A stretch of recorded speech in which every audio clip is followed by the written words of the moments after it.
I wanted to welcome everyone to our webinar today. My name is Misty Garza. I'm one of the financial advisors here in Texas. And today we're going to be discussing how discount rates affect your ExxonMobil lump sum.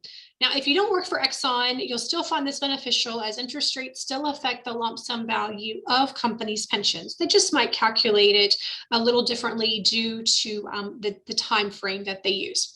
If you have any questions today during this session, please use the chat feature. I do have it on, so I'll kind of flip back and forth to the screen as I'm watching the chat feature.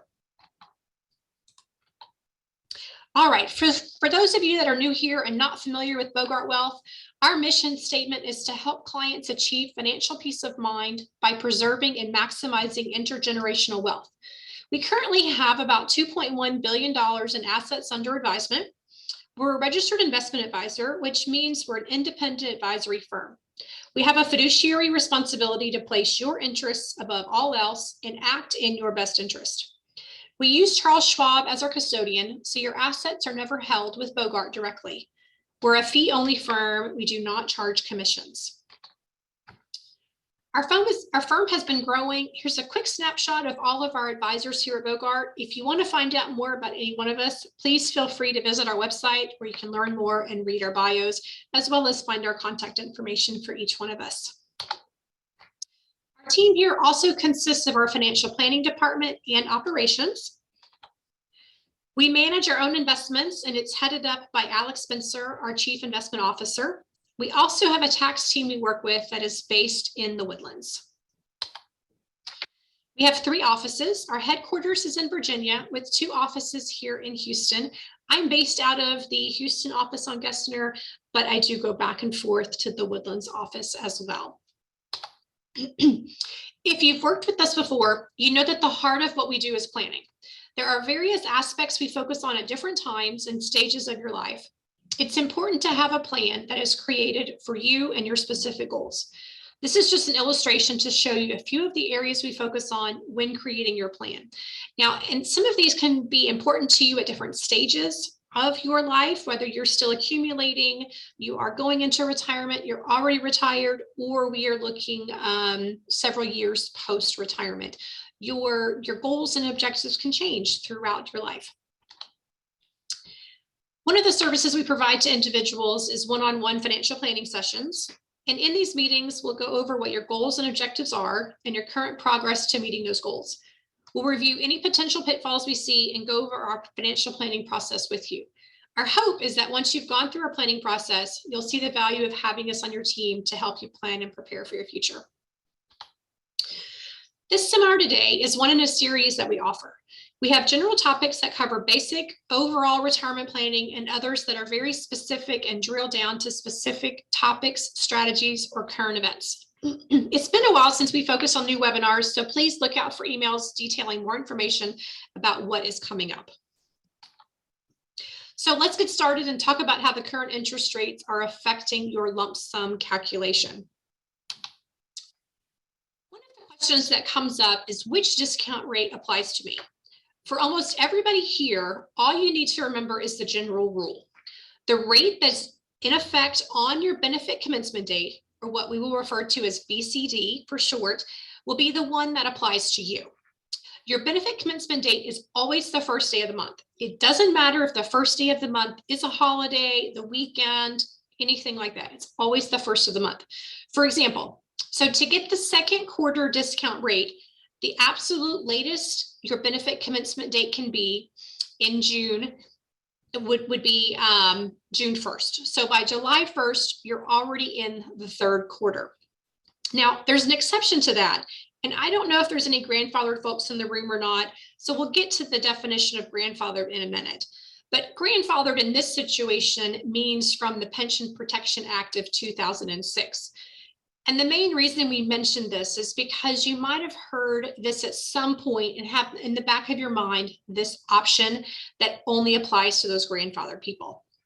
For those grandfathered individuals, they have the option that if they choose the first available benefit commencement date, then they can choose the interest rate on their first day of retirement or the interest rate on their benefit commencement date. So let me put some dates around that. What this means to an individual is that they would have to make their last day of employment on June 29th, which would then result on their first day of retirement being June 30th. So then they would be able to choose either the second or third quarter interest rates. So we mentioned this, it applies to just a very few people, but there's still some confusion around there, and there might be a few people on the call that it might pertain to. So I just wanted to bring that option up. Okay, so I've already mentioned this Pension Protection Act of 2006, which actually took effect in 2007. The most important part of this is that it places limits on companies who provide lump sums. For example, a pension must be 80% funded in order to offer a 100% lump sum option. If their funding levels drop, then their lump sum options can be subject to change. Now, this hasn't ever happened to ExxonMobil, so we don't really worry about it too much, but it was one of the features that was changed with the new Pension Protection Act. It also defines the discount rates to be used, and we'll get into that into greater detail later. It defines the actuarial tables to be used. Companies are required to update the table at least once every 10 years. The last time the table was updated was 2018. Just because a new table comes out does not mean that they have to use it. They have 10 years, or in this case, 2028, to update the current table in force. There's a few other changes here, but they're not pertinent in today's discussion, so we'll go ahead and move on. All right, so the definition of who's grandfathered. So you remember that I said the Pension Protection Act of 2006 took effect in 2007, and companies had 5 years to fully implement it, whether they phased it in or they did it in one fell swoop.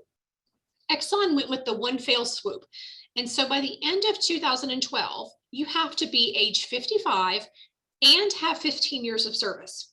So what this means is that you had to be born before 1958 and hired before 1998 with no breaks in service since 2007. So right now you'd have to be at least 65 years old and 25 years of continuous service. So there's not too many people left in that category. So for these people, things are pretty simple. They use 95% of the 30-year Treasury bond.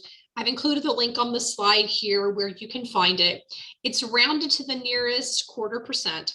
And they also use the 2000 mortality tables rather than any updated ones. So a couple more slides for those that are grandfathered, and then we'll move on. This chart is showing the 40+ years of the 30-year Treasury bond. And everyone knows that we've just come out of historic lows and interest rates have been going up. People think they're going back to normal or maybe higher, but they're not going back to the 80s, despite the fact that we have had high inflation. But you can definitely see an uptick here since the pandemic. So here's the current discount rate for those grandfathered individuals. So here's how we calculate this. We take the weighted average of every day, because every day counts for this group. And then we take 95% of that and round it to the nearest 0.25%. We're currently in the process of getting rates for those retiring in Q4. Remember, the rates are calculated looking back 2 quarters from your benefit commencement date. So there's always a little bit of a dead quarter in between those. Okay, so that's all we're going to talk about in regards to grandfathered individuals. If you have specific questions, if this calculation pertains to you, please don't hesitate to reach out to us and we could go into more detail about your calculation. Okay, so moving on to all others that most of this applies to. For those that were under 50 or had 10 years or less of service on December 31st, 2007, these new rules apply to you. The new rules are based on corporate bonds instead of government bonds. The rates are based on 3 points along the yield curve. If you want to track them, they're published by the IRS, and I have their address here listed on the screen.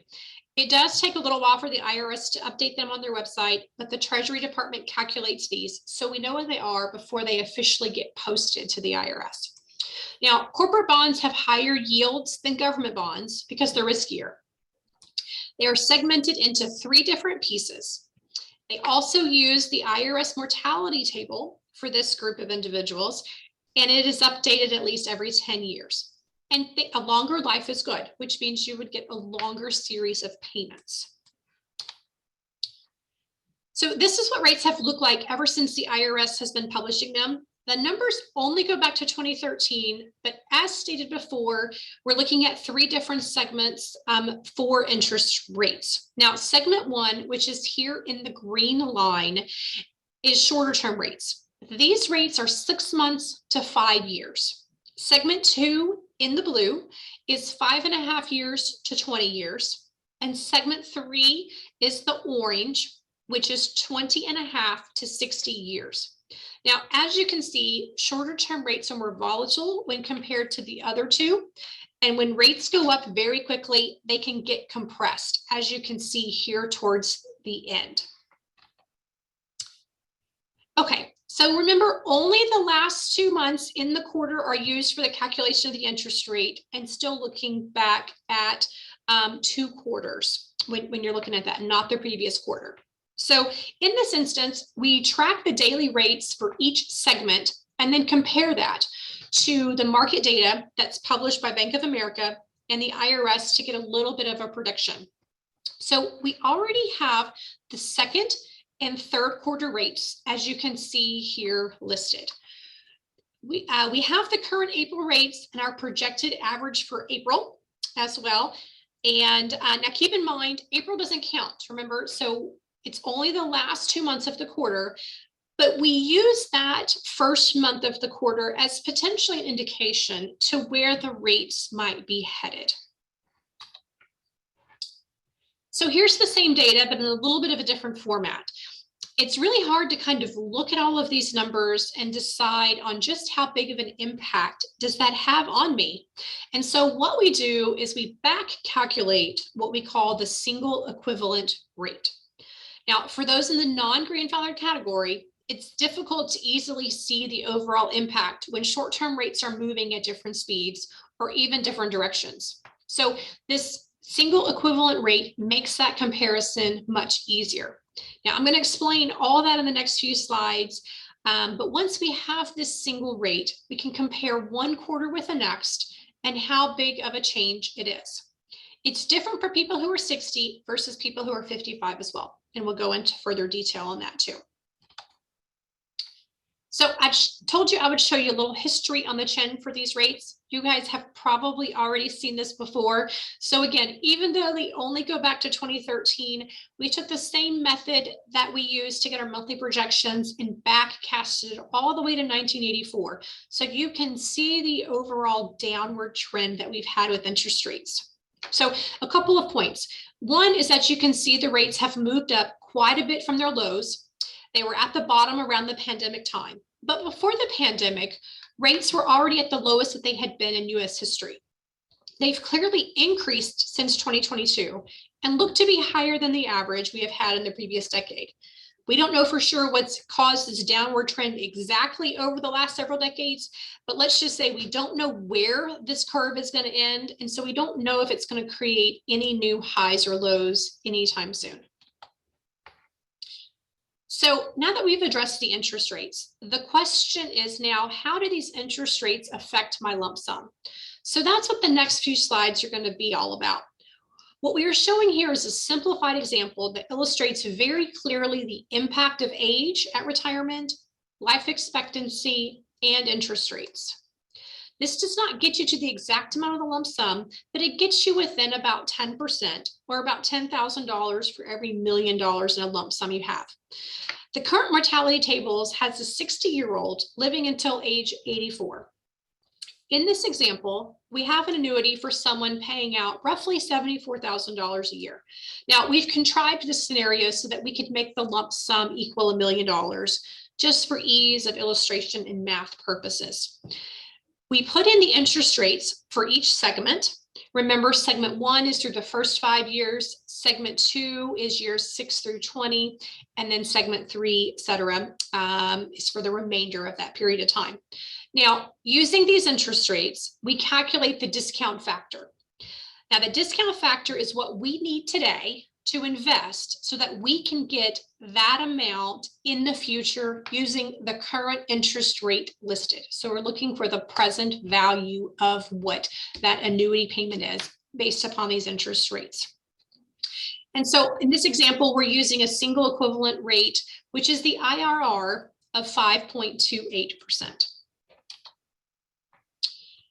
And so this is what happens if they're younger. Same discount rates, but now their annuity is only 75% of what it was before. Remember, if you take the annuity prior to age 60, it is subject to a discount. So for illustrative purposes, we're just assuming that you're retiring at 55, and so you're getting 75% of the annuity payments. So life expectancy in this instance is 1 year shorter, but you're actually getting more years of annual payments. Now, most people know that if they leave at 55 instead of 60, they get a 25% haircut, but that is on the annuity basis only.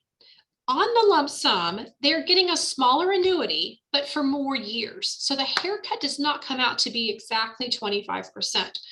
Retiring early and electing the lump sum pension is not an insignificant amount, but it is much less than the 5% a year. It equates to roughly 3% for most individuals as we've gone through this. So now you'll notice that a person retiring at age 55 will have more years in segment 3. So they're going to be more sensitive to longer term rates, again, because they took the pension earlier. So they're getting into those segment 3 rates after year 20, and they are going to be in there for a little while longer. Now, again, this is just a simplified example, and it's not going to give you the exact numbers the pension planner is going to give you, but it is very helpful in cementing in your mind the impact of age and the impact of these different interest rates. Okay, so now I'm going to shift gears a little and talk about how you can calculate the single equivalent rate. And there's 2 methods to do this. So for all of you people who love Excel, you can calculate this in there yourself.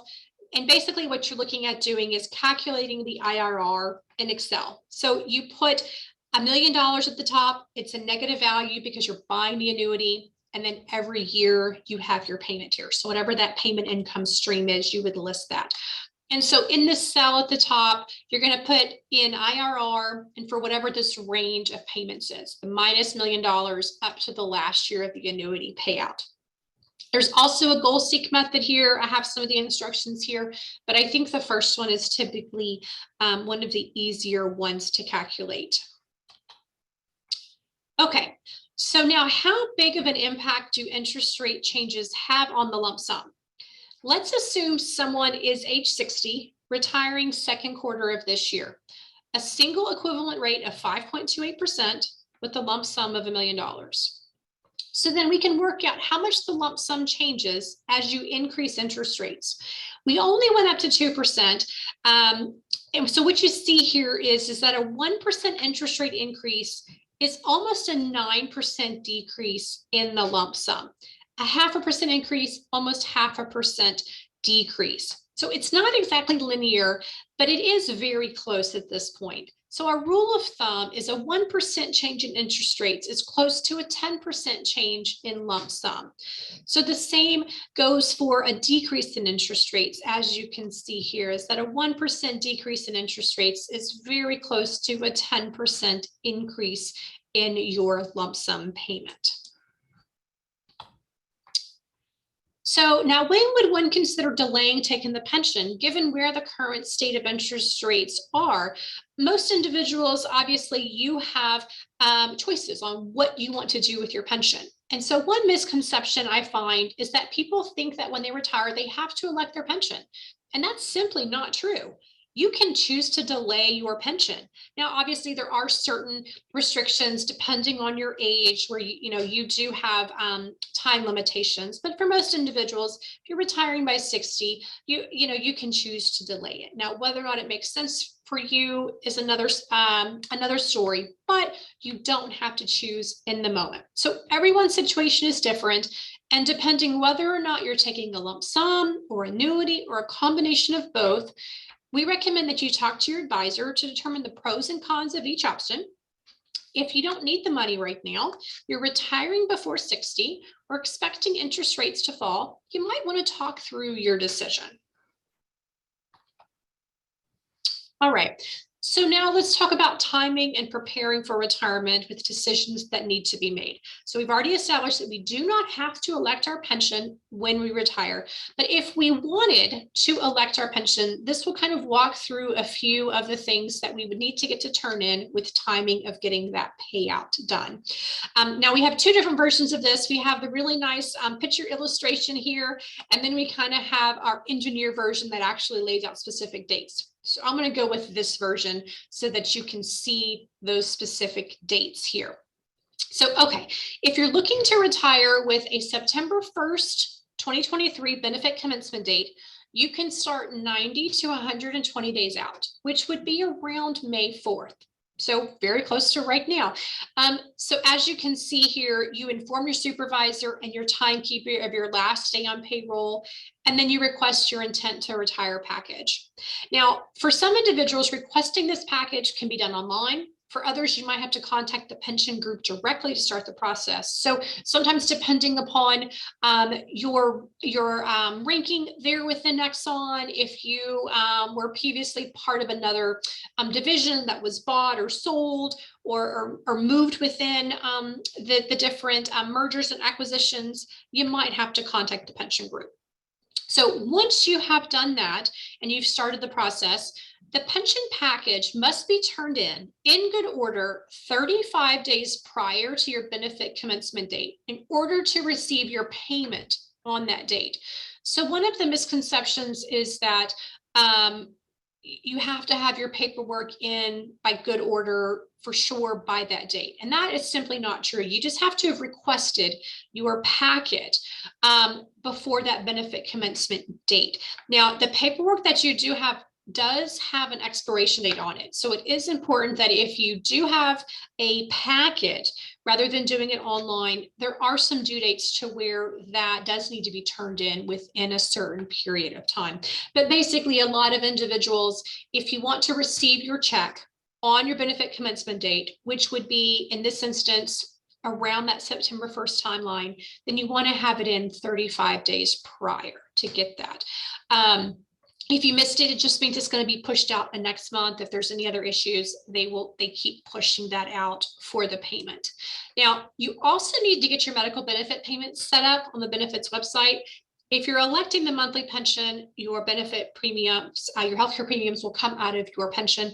But if you were electing lump sum or making no election at all at this point and choosing to continue to defer it, or going to work for another company where you're going to have medical benefits, you want to make sure that if you are going to collect anything from Exxon, that you have your payments set up.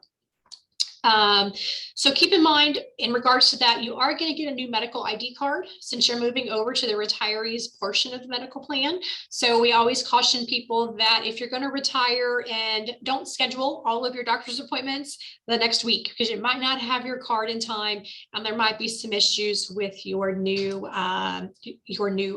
group ID number there. So now, if you have elected a lump sum payment of your pension, you will receive a check in the mail. It does have to come directly to you. It's going to be made payable to your custodian. So it's not going to be made payable to you. Nobody can cash that check for you. So once you receive that check, you will then forward it on to your advisor, your custodian, whoever it is that you are working with. If you have a supplemental pension plan or any additional pension plans, you're going to actually get that via payroll. Now, the rest of this is in regards to your Voya savings plan. When you retire, again, you do not have to make any decisions on your 401k. I do recommend that you talk to us, your advisor, or educate you on the options that you have within your Voya savings plan. If you're wanting to utilize NUA, or you're bridging the gap between retirement and 59 and a half, there's definitely some things you want to talk to with an advisor to make sure that you understand all of the plan rules and how that works. Okay, so some things to think of now. If you don't have a retirement plan, get a retirement plan.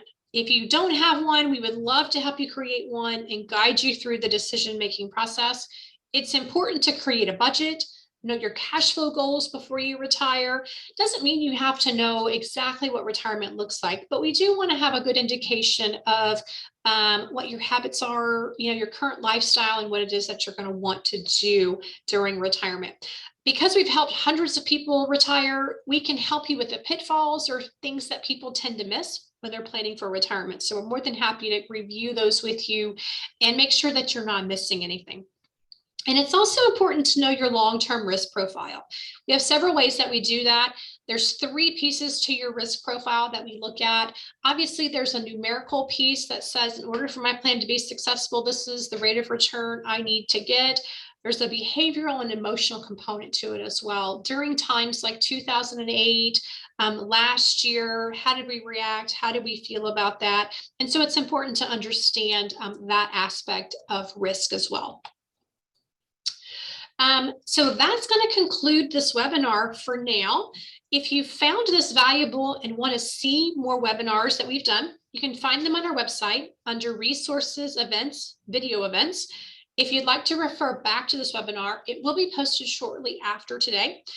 And again, like I said, it has been a while since we've done a series of new webinars, but we are coming up with many for the remainder of the year. So please look out for our emails with any upcoming topics and their dates as well. And again, if you have not spoken with us before and would like to talk with us, you can log on to our website, complete a request form, and someone will contact you, or feel to reach out directly to myself or any one of the other advisors on our website. Again, just as a reminder, if you want to schedule some time to go over your situation one-on-one, please contact us, and we are definitely happy to talk more specifically about what you're working on and specifically how the discount rates can affect your pension there with ExxonMobil. So I'm going to briefly pause here to see if there are any questions or anything that might come up here. So I'll give just a brief moment to see.